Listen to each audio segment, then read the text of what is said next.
இன்றைய தினம் நம்முடைய அரக்கோணம் சட்டமன்ற தொகுதி அனைத்து இந்திய அண்ணா திராவிட முன்னேற்ற கழகத்தின் சார்பில் அரக்கோணம் கிழக்கு ஒன்றிய கழகத்தின் கணிகைப்போலூர் ஊராட்சியில்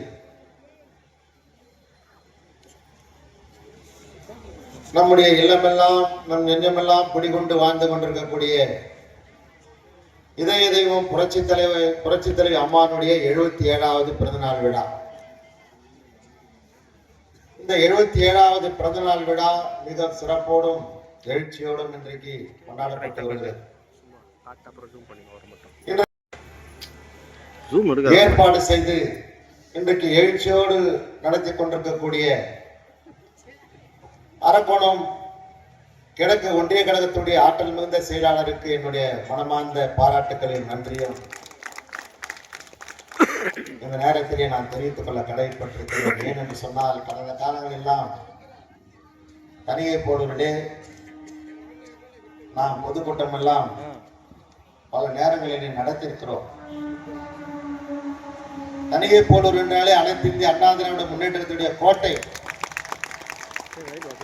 நான் 2006 சட்டமன்ற தேர்தலில் 4 சட்டமன்ற தொகுதிகளை போட்டியிடுகின்ற போது ஒவ்வொரு சட்டமன்ற தொகுதியிலும் கணிகைப்போலூர் ஊராட்சியிலே அனைத்து இந்திய அண்ணா திராவிட முன்னேற்றத்துடைய அதிகமான வாக்குகளை கொடுக்கக்கூடிய ஊராட்சி. இந்த ஊராட்சியில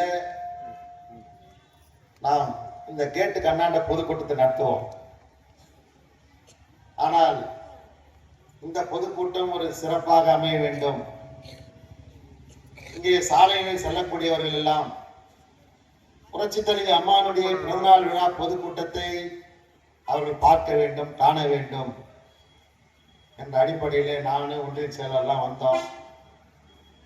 எந்த இடத்துல கூட்டம் நடத்தலாம், மெயின் ரோட்ல கூட்டம் நடத்தணும் சொல்லும் போது இந்த இடத்துல நடத்துன்னு சொல்லி யார் சொன்னதுன்னா பெரியவர் நெமிலி கிழக்கு ஒன்றிய செயலர் தான் இந்த இடத்த நம்மளுக்கு தேர்வு பண்ணார். இந்த இடத்துல இப்படி போட்டலாமா அப்படின்னு தான் நல்லா இருக்கும், கொஞ்சம் சீர் பண்ணிடலாம், நல்லா இருக்கும். உண்மையிலே மிக இந்த கூட்டம் இன்றைக்கு மிக சீரோடும் சிறப்போடும் நடைபெற்றுக் கொண்டிருக்கிறது. இந்த கூட்டத்திலே இன்றைக்கு நம்முடைய கணிகைப்போலூர் ஊராட்சி பெருந்திரளாக சகோதரிகள்லாம் வந்திருக்கிறீங்க.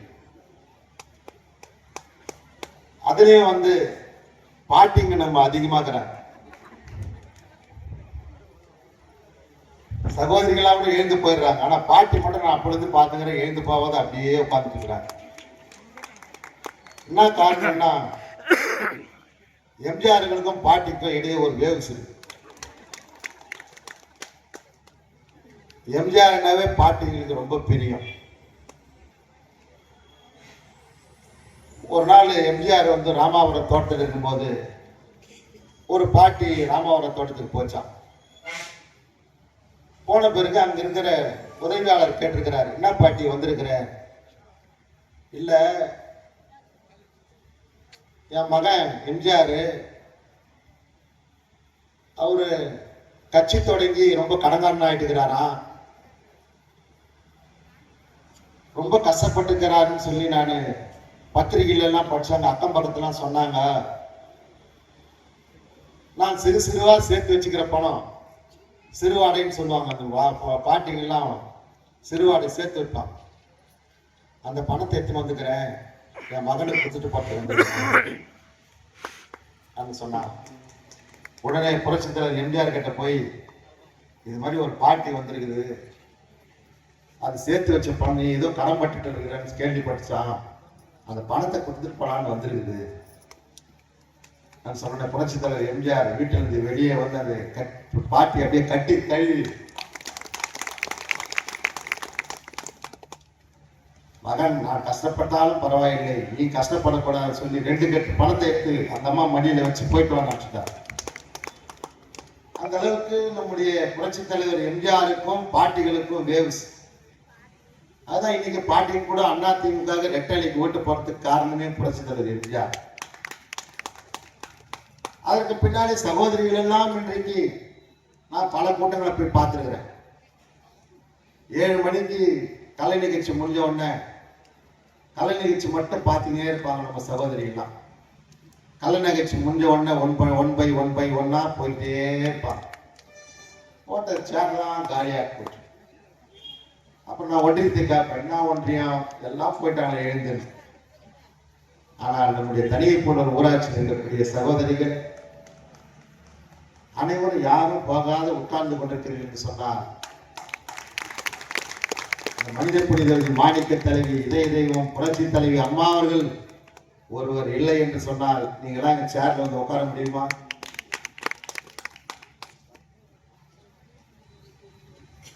ஜெயலலிதா எனும் நான் என்ற கம்பீர குரலுக்கு சொந்தக்காரர் புரட்சி தலைவி அம்மா. இன்றைக்கு அம்மா இல்லை என்றால் பெண் வர்க்கம் இருந்திருக்குமா என்ற ஒரு கேள்விக்குறி எழுந்திருக்கும் தமிழ்நாட்டிலே. தமிழ்நாட்டில் மட்டுமல்ல, இந்தியாவிலே எங்களை பெண்ணுடைய முன்னேற்றத்திற்காக, பெண்களுடைய வளர்ச்சிக்காக பாடுபட்ட ஒரே தலைவி இதய தெய்வம் புரட்சி தலைவி அம்மா. அம்மாவிற்கு இன்றைக்கு 77வது பிறந்த நாள் விழா. அம்மா அவர்கள் மறைந்தாலும் இன்றைக்கு பெண்களுடைய உள்ளமெல்லாம் இல்லமெல்லாம் வாழ்ந்து கொண்டிருக்கிற ஒரே தலைவி இதய தெய்வம் புரட்சி தலைவி அம்மா. அம்மாவுடைய பிறந்த நாளிலே இயக்க தோழர்களுக்கு புரட்சி தலைவி அம்மாவுடைய வாழ்க்கை வரலாறு தெரிந்திருந்தாலும் இங்கே வந்திருக்கக்கூடிய சகோதரிகளுக்கு தெரிந்தாக வேண்டும். புரட்சி தலைவி அம்மா அவர்கள் 1948 நாடு சுதந்திரம் அடைந்து அடுத்த வருடம் 1948 பிப்ரவரி மாதம் 24ஆம் தேதி வேதவள்ளி ஜெயராம் தம்பதியினருக்கு எங்க பிறக்கிறாங்க சொன்னா மைசூர் மாவட்டம் மண்டியா பகுதியில் இருக்கக்கூடிய மேலக்கோட் என்ற கிராமத்திலே அம்மா அவர்கள் 2வது மகளாக பிறக்கிறார். அண்ணன் வந்து ஜெயராமன், அண்ணன் பேரு ஜெயராமன், அம்மா பேரு ஜெயலலிதா. 1947 நாடு சுதந்திரம் அடைகிறது, இந்த தேசம் சுதந்திரம் அடைகிறது. சுதந்திரம் அடைந்த உடனே புரட்சி தலைவி அம்மா அவர்கள் இந்த மண்ணிலே, இந்திய தேசத்தினுடைய மண்ணிலே பிறக்கிறார்கள். அந்த பெண்மணி பிறக்கவில்லை என்று சொன்னால் இன்றைக்கு தமிழ்நாட்டில் இருக்கக்கூடிய பெண்களுக்கு சுதந்திரம் என்பது ஒரு கேள்விக்குறியாக இருந்திருக்கும். இன்றைக்கு உங்களுக்கெல்லாம் ஒரு சுதந்திரத்தை வாங்கி கொடுத்திருக்கிறார் என்று சொன்னால் அது இதய தெய்வம் புரட்சி தலைவி அம்மா. அம்மா அவர்கள் பிறந்தவுடனே 2 வயது, எம்ஜிஆருக்கு 3 வயசுல அப்பா இறந்து போயிட்டார். அதே மாதிரி தான் புரட்சி தலைவி அம்மா அவர்களுக்கும் 2 வயதிலே இறந்து போகிறார். தந்தை ஜெயராமன் இறந்து போகிறார். புரட்சி தலைவி அம்மாவுடைய தாயார் வேதவள்ளி அந்த 2 குழந்தைகளையும் எடுத்துக்கொண்டு பெங்களூரிலே அங்கே இருக்கக்கூடிய பிஷப் காட்டன் என்கின்ற பள்ளியிலே புரட்சி தலைவி அம்மா அவர்களை படிக்க வைக்கிறார்கள். படிக்க வைத்து அதற்கு பிறகு சென்னையிலே வெளியேறி அங்கே சச்சிபார்க் கான்வென்ட், சச்சிபார்க் பிரசன்டேஷன் கான்வென்ட்ல புரட்சி தலைவி அம்மா அவர்கள் 10ஆம் வகுப்பு வரை மெட்ரிகுலேஷன் வரை படிக்கிறார். 10ஆம் வகுப்பு முடித்த உடனே சென்ட் மேரிஸ்லே கல்லூரியிலே போய் சேர்கிறார். புரட்சி தலைவி அம்மா அவர்கள் உயர்கல்வி படிக்க வேண்டும், ஒரு சட்டப்படிப்பு படித்து மிக சிறந்த ஒரு வழக்கறிஞராக வர வேண்டும் என்று அம்மாவுடைய எண்ணம். ஆனால் அம்மாவுடைய தாயார் வேதவள்ளி அவர்கள் தன்னுடைய வறுமையின் காரணமாக தன்னுடைய பெயரை சந்தியா என்று பெயரை மாற்றி சினிமாவிலே நடித்துக் கொண்டிருக்கிறார். அப்ப புரட்சி தலைவி அம்மா அவர்கள் அந்த 10ஆம் வகுப்பு முடித்துவிட்டு மெட்ரிகுலேஷன் பள்ளியை முடித்துவிட்டு வெளியே வருகின்ற போது சினிமாவிலே நடிக்கக்கூடிய வாய்ப்பு ஏற்படுகிறது. புரட்சி தலைவி அம்மா அவர்கள் 6 மொழி பேசக்கூடிய ஆற்றல் மிக்க தலைவி. இன்னைக்கு இருக்கிற மு.க. ஸ்டாலின், தமிழ்நாட்டினுடைய முதலமைச்சராக இருக்கிற மு.க. ஸ்டாலின் தமிழே பேச தெரியாது. ஆனால் இதய தெய்வம் புரட்சி தலைவி அம்மா அவர்கள் 6 மொழி பேசக்கூடிய ஆற்றல் மிக்க தலைவி. இங்க இருக்கக்கூடிய தென்னிந்திய மொழி தமிழ், மலையாளம், கன்னடம், தெலுங்கு, தென்னிந்திய மொழியை 4 மொழியும் தெரிந்தவர் புரட்சி தலைவி அம்மா. அதை தாண்டி வட இந்திய மொழி இந்தியை தெரிந்தவர் புரட்சி தலைவி அம்மா. அதற்கும் மேலாக பிரிட்டிஷ்காரன் விட்டு சென்ற ஆங்கில மொழியும் சரளமாக பேசக்கூடியவர் புரட்சி தலைவி அம்மா. 6 மொழியை சரளமாக பேசக்கூடிய இந்திய துணை கண்டத்திலே ஒரே தலைவி இதய தெய்வம் புரட்சி தலைவி அம்மா. படிக்கிற காலத்திலே அந்த அங்கே சச்சிபால் கான்வென்ட்டிலே படிக்கிற போது கூட முதல் மாணவி புரட்சி தலைவி அம்மா. பரதநாட்டியத்திலே முதல் மாணவி, மோகினி ஆட்டத்திலே முதல் மாணவி, குச்சிப்புடி நடனத்திலே முதல் மாணவி. எந்த துறையும் எடுத்தாலும் முதல் மாணவியாக தெரிந்தவர் புரட்சி தலைவி அம்மா. சட்டமன்றத்திலே ஒரு நேரம் ஓசூர் சட்டமன்ற உறுப்பினர், அங்க வந்து கன்னடா, ஒசூர் நம்ம தமிழ்நாடாக இருந்தாலும் அது கர்நாடகாவுடைய பார்டர். அவருடைய சட்டமன்ற உறுப்பினர் காங்கிரஸ் சட்டமன்ற உறுப்பினர். அந்த காங்கிரஸ் சட்டமன்ற உறுப்பினருக்கு தமிழ் அந்த அளவுக்கு வராது, பேச தெரியாது. அவர் சட்டமன்றத்திலே அந்த தொகுதிக்காக அவர் பேசுவது யாருக்குமே புரியல. அவருக்கு தமிழ் பேச முடியல, கன்னடம் தான் மிக்ஸ் பண்ணி பேசுறார். மந்திரிகளுக்கும் தெரியவில்லை. அவர் பேசுவதை மந்திரி பதில் சொல்லணும், துறை சார்ந்த மந்திரி பதில் சொல்லணும், ஆனால் தெரியவில்லை. அம்மா அவர்கள் உடனே எழுந்தார்கள். எழுந்த சட்டமன்ற உறுப்பினரை பார்த்து, உனக்கு தமிழ் அந்த அளவுக்கு வரவில்லை, நீ கன்னடத்திலே பேசு, அதற்கு நான் சொல்லி அந்த சட்டமன்ற உறுப்பினர் கன்னடத்திலே பேசினார். அப்போது அதை கன்னடத்திலே எழுந்து பதில் சொன்னவர் இதய தெய்வம் புரட்சி தலைவி அம்மா. அந்த காங்கிரஸ் சட்டமன்ற உறுப்பினர் அந்த சட்டமன்றத்திலே புரட்சி தலைவி அம்மாவை பாராட்டினார். பாராட்டு பெற்றவர் இதய தெய்வம் புரட்சி தலைவி அம்மா. அது மட்டுமல்ல, இன்றைக்கு தொழில்துறை அமைச்சராக இருக்கிற KRP ராஜா, TR பாலுடைய மகன் TRP ராஜா எதிர்கட்சி சட்டமன்ற உறுப்பினராக இருக்கக்கூடியவர். அவர் அமெரிக்க நாட்டிலே USA படித்தவர், ஆங்கிலத்திலே திறமையாக பேசக்கூடியவர். அவர் எழுந்து சட்டமன்றத்தில் ஆங்கிலத்தில் அவர் சரளமா பேசுறார். அப்போ சரளமாக பேசக்கூடிய போது அந்த துறையினுடைய மந்திரி அவரால் பதில் சொல்ல முடியல.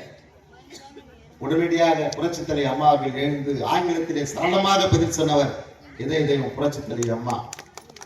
அப்பதான் அந்த TRP ராஜா, தேங்க்ஸ் மேம். இதே இன்றைக்கு தொழில்துறை அமைச்சராக இருக்கக்கூடிய TRP ராஜா அந்த சட்டமன்றத்திலே தேங்க்ஸ் மேம் என்று ஸ்டாலின் முன்னிலையிலே தேங்க்ஸ் சொன்னவர் தான் இன்னைக்கு இருக்கக்கூடிய தொழில்துறை அமைச்சர். அந்த அளவுக்கு அறிவாற்றல் பெற்ற புரட்சி தலைவி அம்மா. அம்மா அவர்கள் உயர்கல்வி படிக்க வேண்டும் என்ற எண்ணத்தோடு இருக்கின்ற நேரத்திலே சினிமாவிலே வாய்ப்பு கிடைத்து விடுகிறது. 1964 அந்த 64 புரட்சி தலைவி அம்மா அவர்கள் முதலாக வெந்நீராடை திரைப்படம், அந்த வெந்நீராடை திரைப்படத்திலே கதாநாயகியாக நடித்தவர், முதல் படம் கதாநாயகி நடித்தவர் புரட்சி தலைவி அம்மா.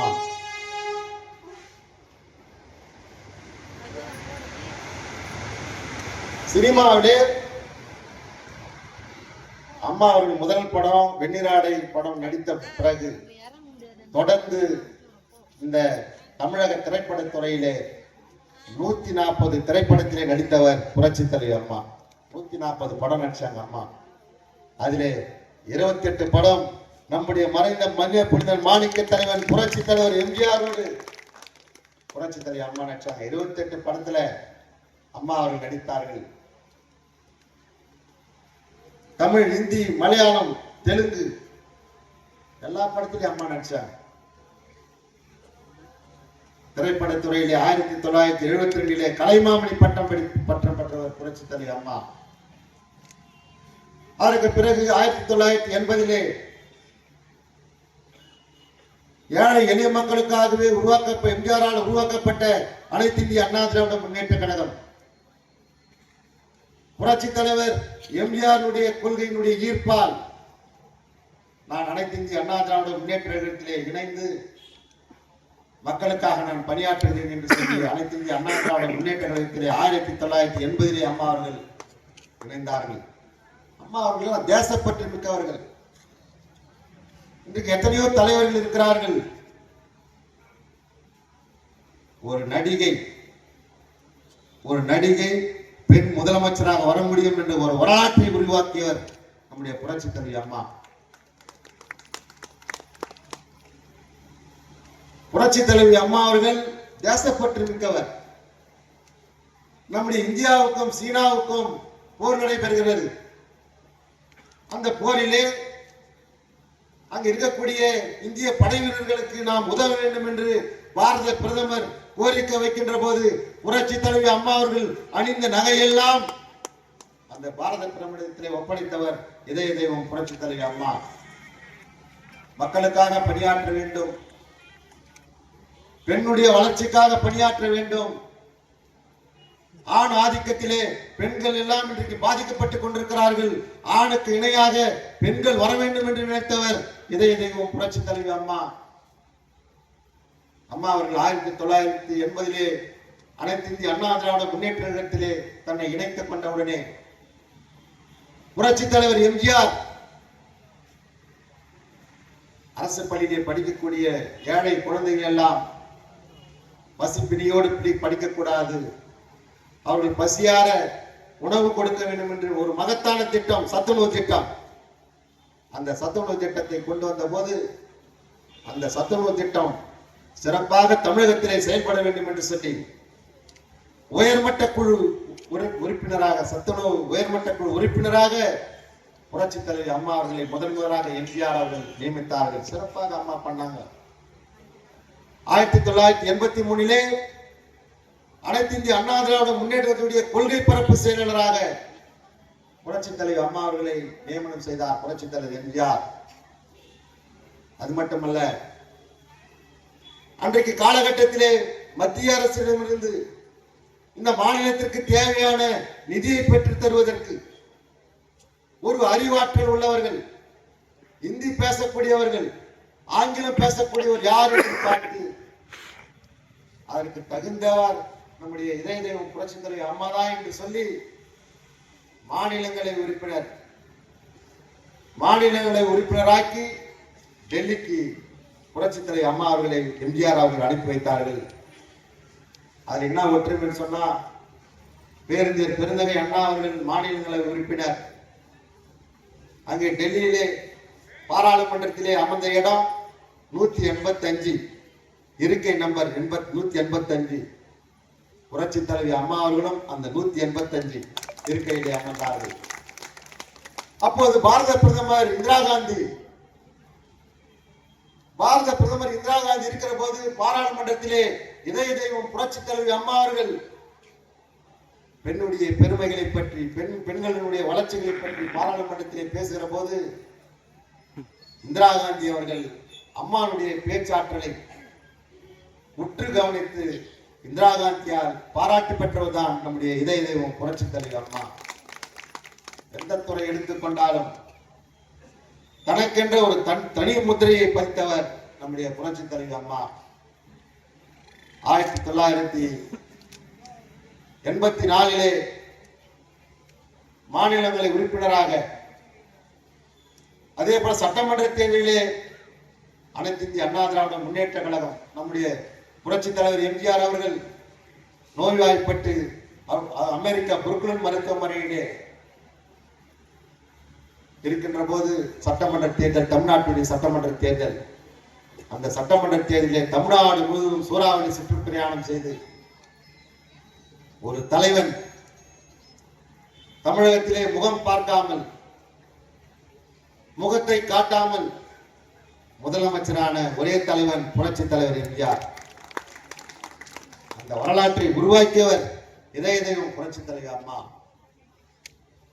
அதற்கு பின்னாலே 1987 புரட்சி தலைவர் எம்ஜிஆர் அவர்கள் மறைந்த போது அனைத்து இந்திய அண்ணா திராவிட முன்னேற்ற கழகம் அவ்வளவுதான். புரட்சி தலைவர் எம்ஜிஆர் இறந்து போய்விட்டார். 11 ஆண்டு காலம் தமிழகத்தினுடைய முடிசூடா மன்னனாக 3 முறை முதலமைச்சராக அனைத்து இந்திய அண்ணா திராவிட முன்னேற்ற கழகம் ஆண்டு கொண்டிருந்தது. புரட்சி தலைவர் எம்ஜிஆர் இறந்து விட்டார். இனிமேல் இது மாலம் இல்லாத கப்பல். அதிமுக கடலிலே மூழ்கிவிடும். அதிமுக என்ற இயக்கமே இருக்காது. இருக்கிற அதிமுக தொண்டன் எவனும் அதிமுக வேட்டி கட்ட முடியாது என்றெல்லாம் திமுகவினர் ஏளனம் பேசினார். கருணாநிதி ஏளனம் பேசினார்கள். ஆனால் வேட்டு கட்டிய எம்ஜிஆராக இந்த இயக்கத்தை காப்பாற்ற நான் இருக்கிறேன். மூழ்கி போற கப்பலுக்கு மாலுமியாக நான் இருந்து இந்த கப்பலை நான் கரை சேர வைப்பேன் என்று சொல்லி புரட்சி தலைவி அம்மா அவர்கள் புரட்சி தலைவர் எம்ஜிஆருடைய மறைவுக்கு பின்னால் அனைத்து இந்திய அண்ணா திராவிட முன்னேற்ற கழகத்திற்கு உரிமை கொண்டாடுகிற போது அன்றைக்கு திமுகவுடைய தலைவர் மு.க. ஸ்டாலின் எதிர்கட்சியினுடைய சதி திட்டத்தால் கட்சி 2ஆ போச்சு. ஜே பிரிஞ்சு போச்சு. புரட்சி தலைவர் அம்மாவுடைய தலைமையில் ஒரு அணி, நம்முடைய மறைந்த தமிழகத்தினுடைய முதலமைச்சர் எம்ஜிஆருடைய துணைவியார் ஜானகி அம்மையார் ஒரு அணி, 2 அணியா பிரிஞ்சு போச்சு. இரட்டையில மடிவு போச்சு. சட்டமன்ற தேர்தல் 87 ஆட்சியில் கலைஞ்சு போச்சு. சட்டமன்ற தேர்தல் வந்து புரட்சி தலைவி அம்மா சேவல் சின்னத்தில் நிற்கிறாங்க. தமிழ்நாடு முழுக்க வேட்பாளர் வைத்திருக்கிறாங்க. இரட்டை புறா ஜானகி அம்மா நிக்க வைக்கிறாங்க. கழகம் அம்மா கொஞ்சம் இருங்க, ஒருவருக்கும் சாரி கொடுக்க சொல்லிட்டேன். நான் நலத்திட்ட உதவி கொடுக்கணும் ஒன்றிய செயலாளர் சொல்லிட்டேன்.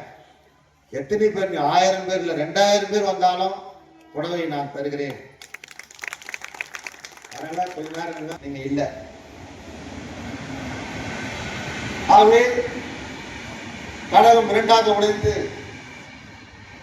அம்மா அவர்கள் சேவல் சின்னத்திலே சட்டமன்ற தேர்தலில் நிற்கிறாங்க. சட்டமன்ற தேர்தலிலே அந்த சட்டமன்ற தேர்தலிலே அம்மா அவர்களுடைய தலைமையில் 27 சட்டமன்ற உறுப்பினர் வெற்றி பெறுகிறார்கள். தமிழக அரசியல் வரலாற்றிலே, தமிழக அரசியல் வரலாற்றில் மட்டுமல்ல இந்திய அரசியல் வரலாற்றிலே முதல் எதிர்கட்சி தலைவர் பெண் என்ற ஒரு சரித்திர சாதனையை செய்தவர் புரட்சி தலைவி அம்மா. முதல்ல தமிழ்நாட்டில் இல்லை, இந்தியாவிலே முதலமைச்சராக வர முடியாது, ஒரு பெண் முதலமைச்சராக வர முடியாது. ஆனால் எதிர்கட்சி தலைவராக வர முடியாது. ஆனால் எதிர்கட்சி தலைவர் இந்த சுதந்திரம் அடைந்த நாடு சுதந்திரம் அடைந்ததற்கு பின்னால் இந்த இந்திய தேசத்தில் முதல் ஒரு பெண்மணி எதிர்கட்சி தலைவராக வந்தார் என்று சொன்னால் அதுதான் இதய தெய்வம் புரட்சி தலைவி அம்மா. 27 சட்டமன்ற உறுப்பினர்கள். சட்டமன்றத்திலே கருணாநிதி நேருக்கு நேராக கேள்வி கேட்கிறார் புரட்சி தலைவி அம்மா. சட்டமன்றத்திலே எல்லா சட்டமன்றம் 27 சட்டமன்ற உறுப்பினர் மொத்தம் 26 சட்டமன்ற உறுப்பினர்களை சபாநாயகர் சஸ்பெண்ட் செய்கிறார். மறுநாள் நிதிநிலை அறிக்கை தாக்கல் செய்கிறார் மு.க. ஸ்டாலின். கருணாநிதி அவர்கள் தாக்கல் செய்கிறார். புரட்சி தலைவி அம்மா அவர்கள் சட்டமன்றத்திலே 26 எம்எல்ஏக்களை சஸ்பெண்ட் பண்ணிட்டு இருக்கிறாங்க. 26 எம்எல்ஏ சட்டமன்றத்துக்கு வர முடியாது. சட்டமன்றத்திலே தன்னந்தனியாக சிங்கமாக அவ்வளவு மத்தியிலே திமுக சட்டமன்ற உறுப்பினர் மத்தியிலே தன்னந்தனியாக சட்டமன்றத்துக்கு சென்றவர் தான் இதய தெய்வம் புரட்சி தலைவி அம்மா. இருக்கிற பெண்மணிகள்லாம் சிந்தித்து பார்க்க வேண்டும். ஒரு சட்டமன்றத்திலே திமுகவை சேர்ந்த சட்டமன்ற உறுப்பினர்கள், காங்கிரஸை சேர்ந்த சட்டமன்ற உறுப்பினர்கள் 234 பேர். அந்த 234 பேர்ல 26 பேர் தான் அம்மா கூட இருக்கிற சட்டமன்ற உறுப்பினர்கள். அந்த 27 பேர்ல 26 பேர் சஸ்பெண்ட் செய்யப்பட்டார். அம்மா மட்டும் தான் சஸ்பெண்ட் பண்ணல. ஆனா அந்த நிதிநிலை அறிக்கையிலே இந்த நாட்டு மக்களுக்காக நான் தன்னந்தனியாக சென்று நான் குரல் கொடுப்பேன் என்று சொல்லி சட்டமன்றத்திற்கு சிங்கமன சென்றவர் புரட்சி தலைவி அம்மா. போய் சட்டமன்றத்தில் கேள்வி கேட்டாங்க. மு.க. ஸ்டாலினை பார்த்து கேள்வி கேட்டார்கள். கேள்வி கேட்ட உடனே எல்லா திமுக சட்டமன்ற உறுப்பினர், இங்க இருக்கக்கூடிய காட்பாடியிலே இருக்கக்கூடிய வெற்றி பெற்று இன்றைக்கு நீர்வாழ ஆதாரத்துறை அமைச்சராக இருக்கக்கூடிய துரைமுருகன், புரட்சி தலைவர் எம்ஜிஆர் போட்ட பிச்சையால் வழக்கறிஞராக சட்டப்படிப்பு படிச்ச அந்த துரைமுருகன் நம்முடைய இதய தெய்வம் புரட்சி தலைவர் அம்மானுடைய கூந்தலை பிடித்து பாரத போரிலே துச்சாதனன் எப்படி திரௌபதியை பிடித்து சேலை இழுத்து கூந்தலை பிடித்து இழுத்து மானபங்கப்படுத்தினார்களோ அதுபோல சட்டமன்ற வரலாற்றிலே அது ஒரு மிகப்பெரிய கருப்புடா. அங்கே துரைமுருகன் போன்றோர் அங்க இருக்கக்கூடிய திமுக சட்டமன்ற உறுப்பினர்கள் எல்லாம் புரட்சி தலைவர் அம்மாவுடைய கூந்தலை பிடித்து இழுத்து சேலையை பிடித்து இழுத்து கிழித்து அடித்து வெளியே துரத்தினார்கள். அப்பதான் அம்மா சொன்னாங்க, சட்டமன்றத்திற்கு வெளியே வந்தார்கள் கிழிந்த சேலையோடு கலைந்த கூந்தலோடு வெளியே வந்து அம்மா சொன்னார்கள். என்ன சொன்னார்கள் என்று சொன்னால், நான் மீண்டும் இந்த சட்டசபைக்கு உள்ளே வருவேன் என்று சொன்னால் நான் இந்த நாட்டுடைய முதலமைச்சராக தான் வருவேன் சொல்லிவிட்டு வந்தார்கள். 1900 அந்த இயக்கம் உடனடியாக நம்முடைய புரட்சி தலைவர் எம்ஜிஆருடைய துணைவியார் ஜானகி அம்மா என்ன பண்ணிட்டாங்க, அம்மா இந்த போராட்டம் எங்களால பண்ண முடியாது, இந்த கருணாநிதி தீய சக்தி கருணாநிதி கோட்டை பக்கமே தலைவைக்கு விடமாட்டேன்னு சொன்னார் என் வீட்டுக்கார் ராமச்சந்திரன்.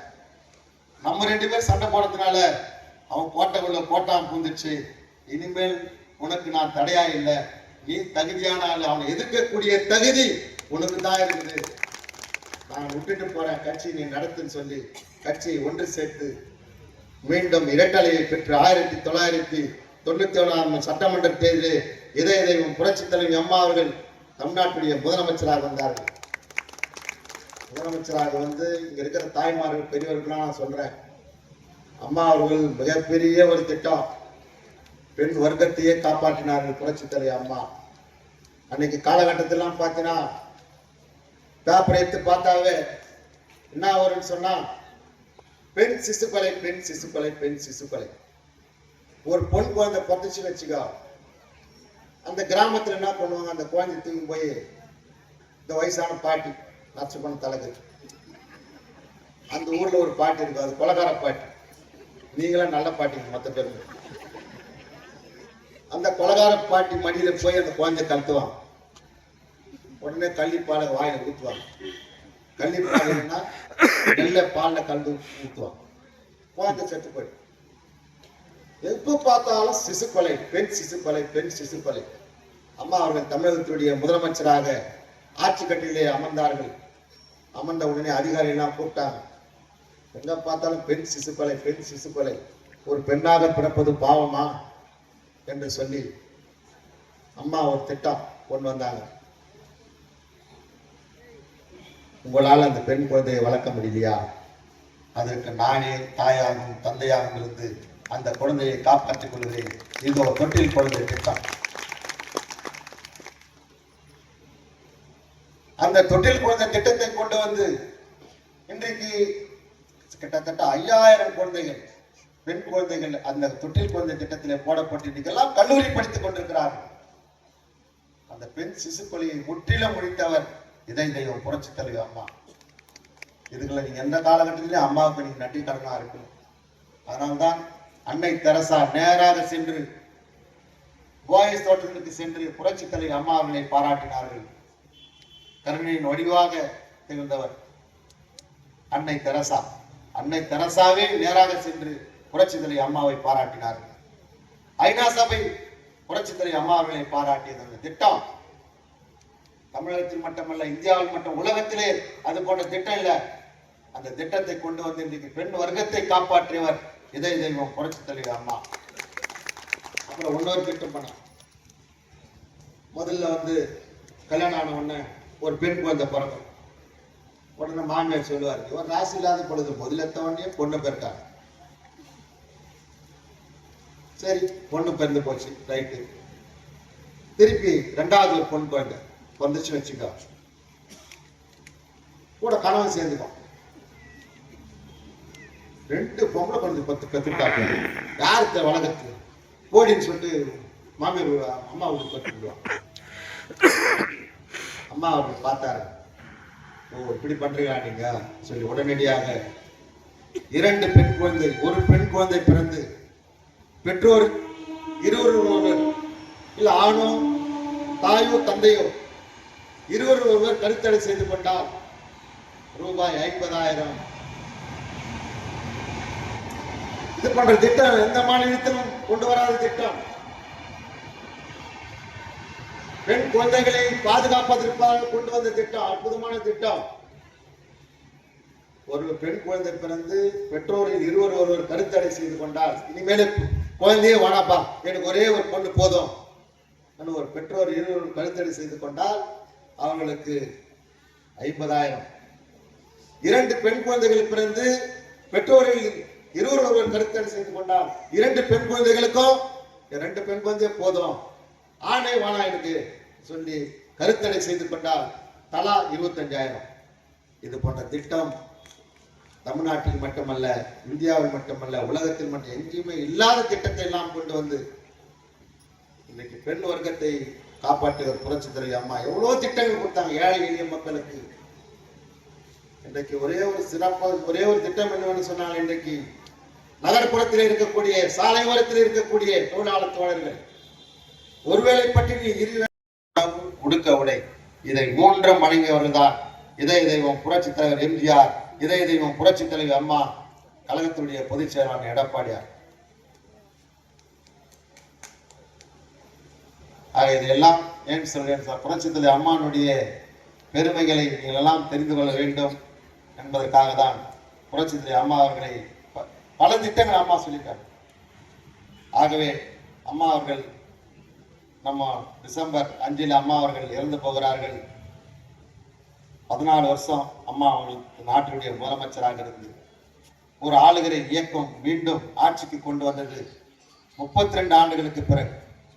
புரட்சித் தலைவர் எம்ஜிஆர் 3 முறை தொடர்ந்து முதலமைச்சராக இருந்தவர். அதுக்கு பின்னாலே கருணாநிதி வருவார், 5 வருஷம் தான் பார்ப்பாங்க, எப்பா நீ வீட்டுக்கு போப்பான்னுடுவாங்க.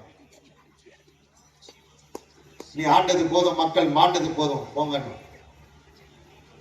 மீண்டும் ஆட்சிக்கு வந்ததா, திமுக ஆட்சிக்கு வந்ததா சரித்திரமே கிடையாது.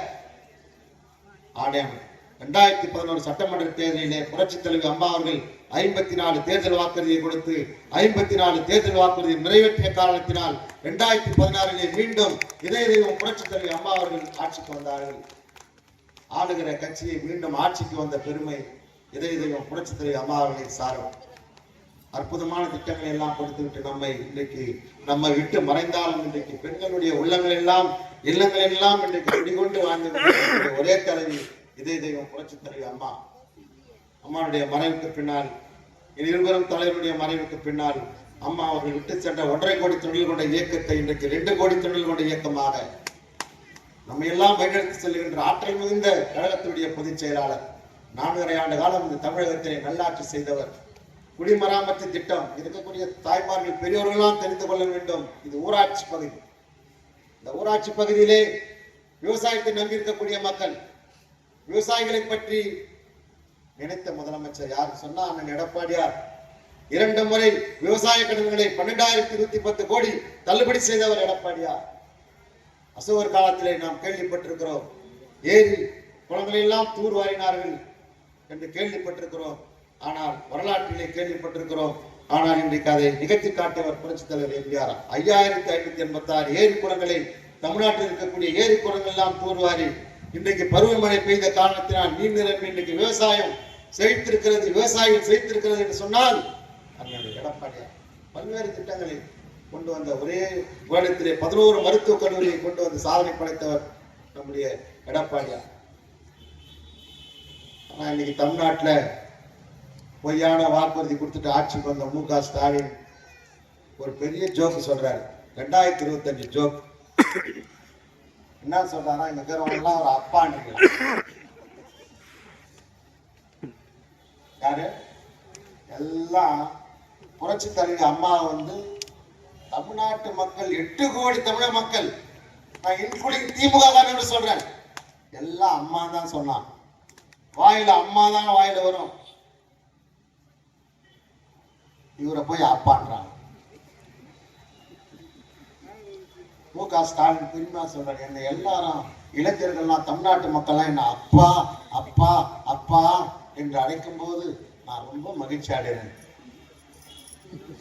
அப்பா இல்லடா உன்னை அழைக்க கப்சா கப்சா கப்சான்னு அழைக்கிறாங்க.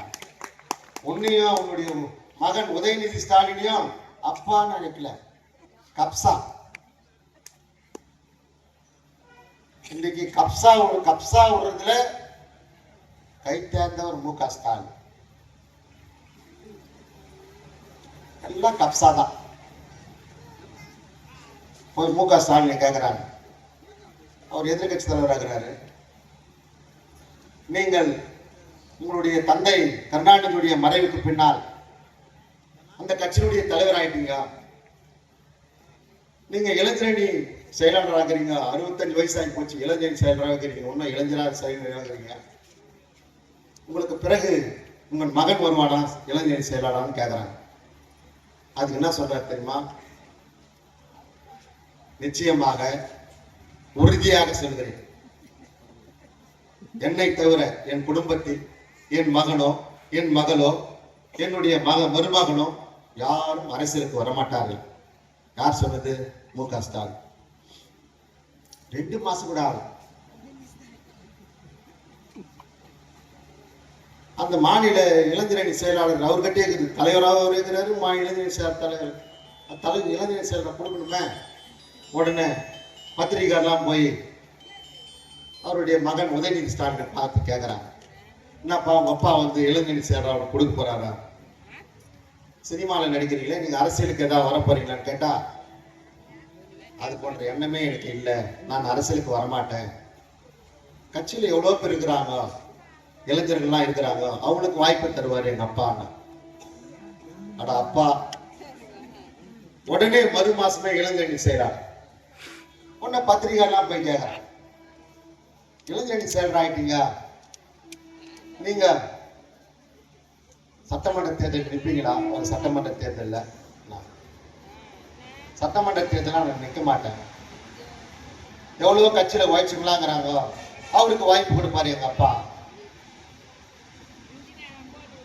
சரி, 2 மாசம் மொத்தம் சட்டமன்ற உறுப்பினர் ஆகிட்டாங்க.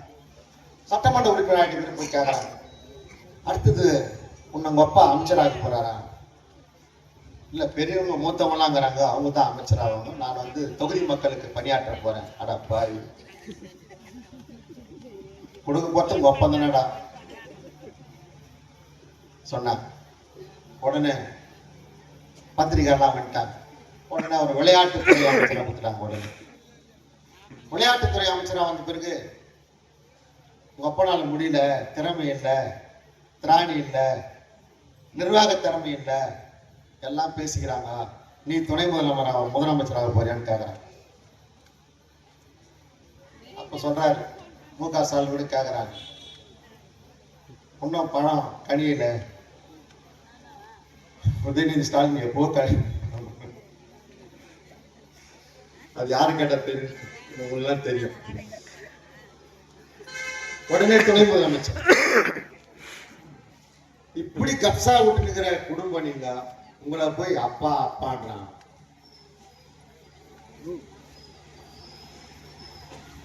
நீங்களெல்லாம் இங்க நாட்டு மக்கள் நல்லா புரிஞ்சுங்க. இன்னைக்கு மின் கட்டணம் உயர்ந்து போச்சு, சொத்து வரி உயர்ந்து போச்சு, பால் விலை உயர்ந்து போச்சு, கட்டுமான பொருள் உயர்ந்து போச்சு, விலைவாசி உயர்ந்து போச்சு, எல்லாம் உயர்ந்து போச்சு. சட்டம் ஒழுங்கு சீர்குலைந்து போச்சு. எங்க பார்த்தாலும் போதைப் பொருள், கஞ்சா.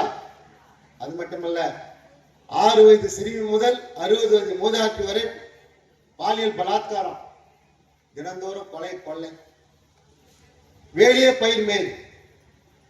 இன்னைக்கு ஆசிரியர்கள் மாணவிகளை கெடுக்கிறார்கள், பாலியல் பலாத்காரம் செய்கிறார்கள். இன்றைக்கு காவல்துறையில் இருக்கக்கூடிய உயர் காவல்துறை அதிகாரி பெண் காவலரை பாலியல் சீண்டல் பண்றான். இன்னைக்கு வேலியே பயிர் மேய்து. ஒரு திறமையில்லாத முதலமைச்சர் காவல்துறை அவர் கையில் வச்சுக்கிறாரா? ஒண்ணுமே தெரியல.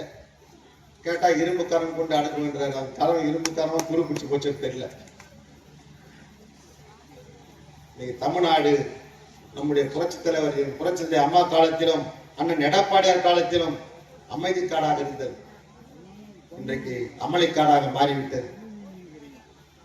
இன்னைக்கு தமிழ்நாட்டு மக்கள் எல்லாம் எல்லோரும் இன்றைக்கு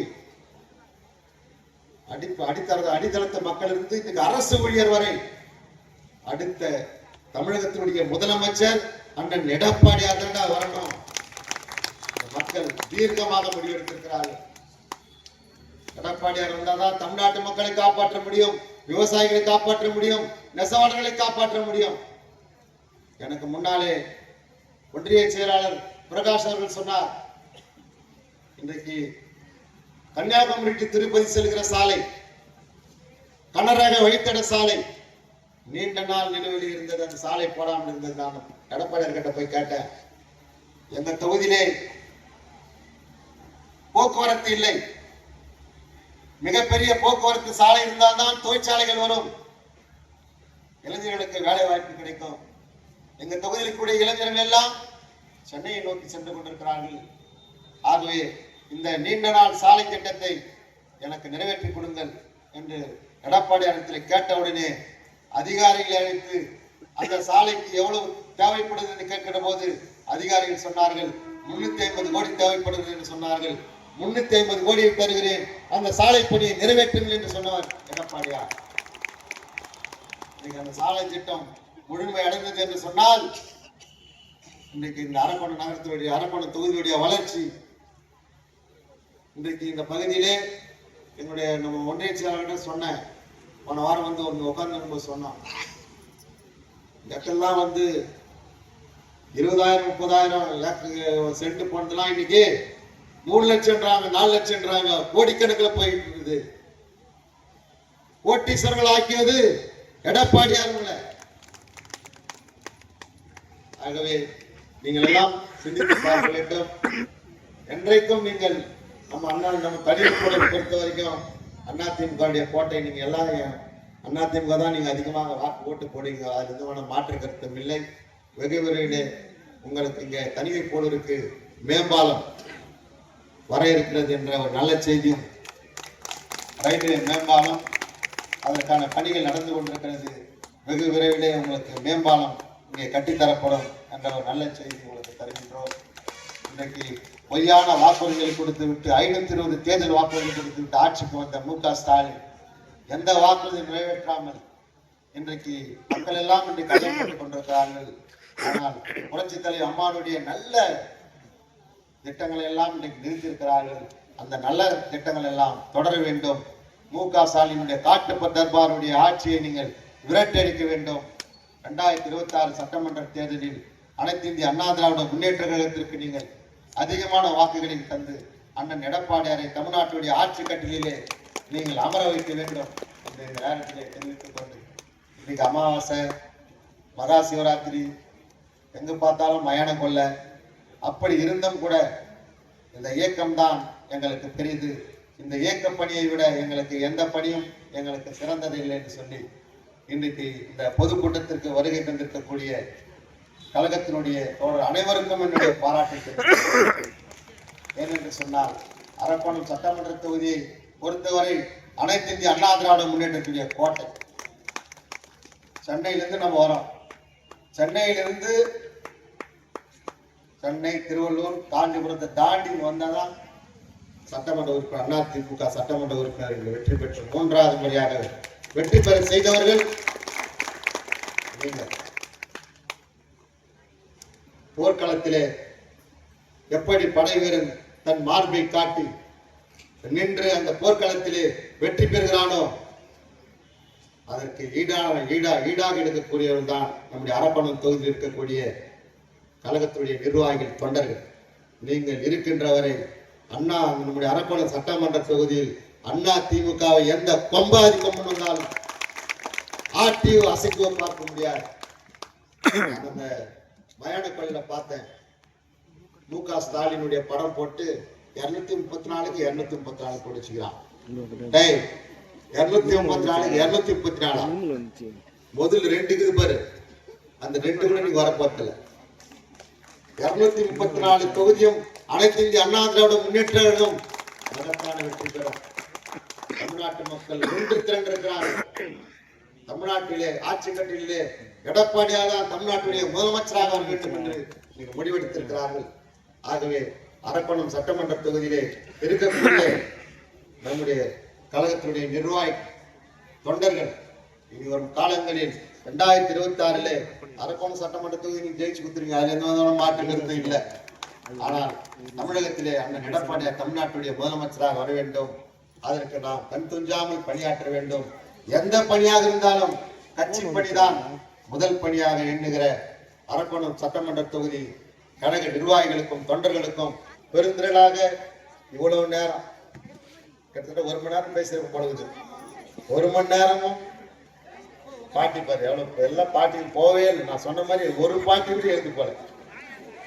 சகோதரி தான் எழுந்து போகிறீங்க, ஒரு பாட்டி கூட எழுந்து போல.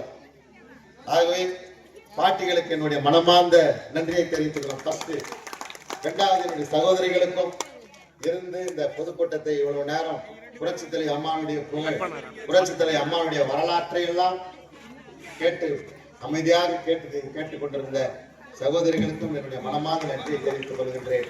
அதே போல இந்த பெரியோர்களுக்கும் நன்றியை தெரிவித்துக் கொள்கிறேன். இங்கே வருகை தந்த நம்முடைய கழகத் தோழர்களுக்கு என்னுடைய மனமார்ந்த நன்றியை தெரிவித்துக் கொண்டு விடைபெறுகிறேன்.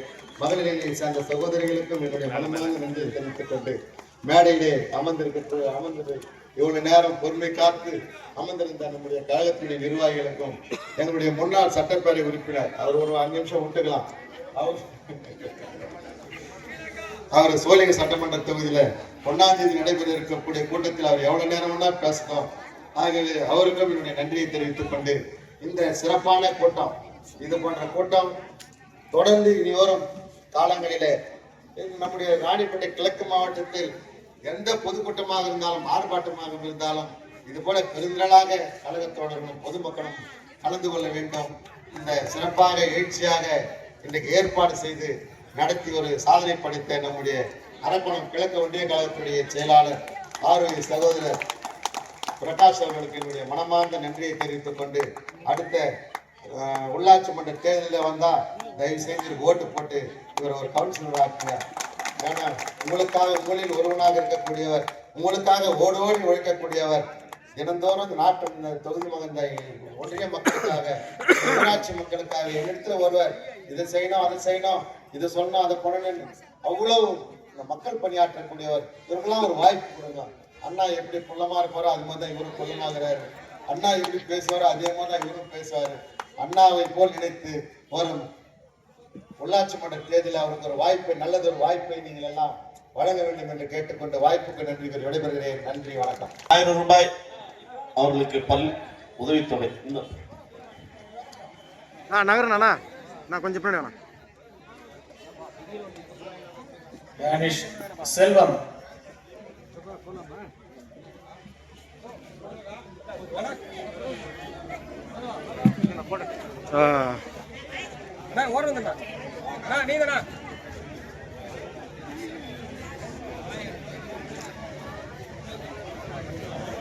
பாஸ்கர் பாஸ்கர் பாஸ்கர் செல்வம் செல்வம் செல்வம்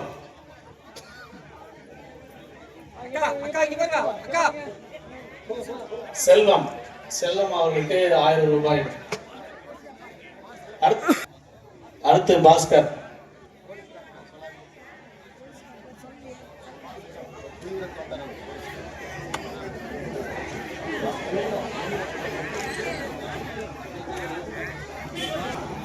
துளசிராமன் துளசிராமன்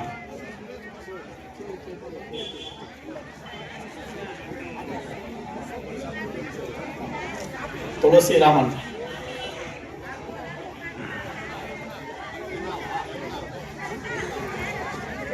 யமுனா 1000 ரூபாய் உதவித்தொகை. அடுத்து துளசிராமன் 1000 ரூபாய் உதவித்தொகை.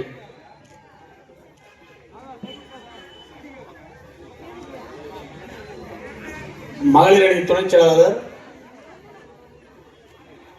யமுனா அவர்களுக்கு 1000 ரூபாய் உதவித்தொகை வழங்குகிறார்.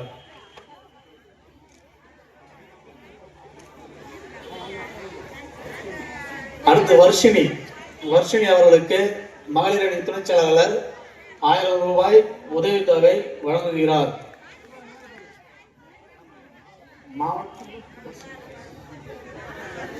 தர்ஷினி. அடுத்தபடியாக தர்ஷினி.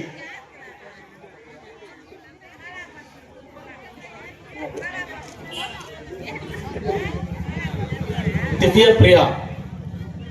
கையால் மகளிரணி துணைச் செயலாளர் வழங்குகிறார்.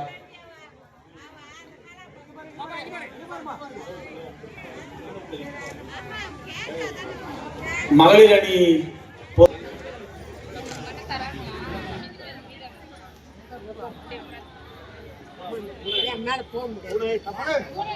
பாபு வாணியம்பேட்டை. அடுத்தது நளினி. அடுத்தது கன்னிகா ஒய்ஃப் ஆஃப் ஜோதி தனிகைப்பூர் அலிபந்தாங்க.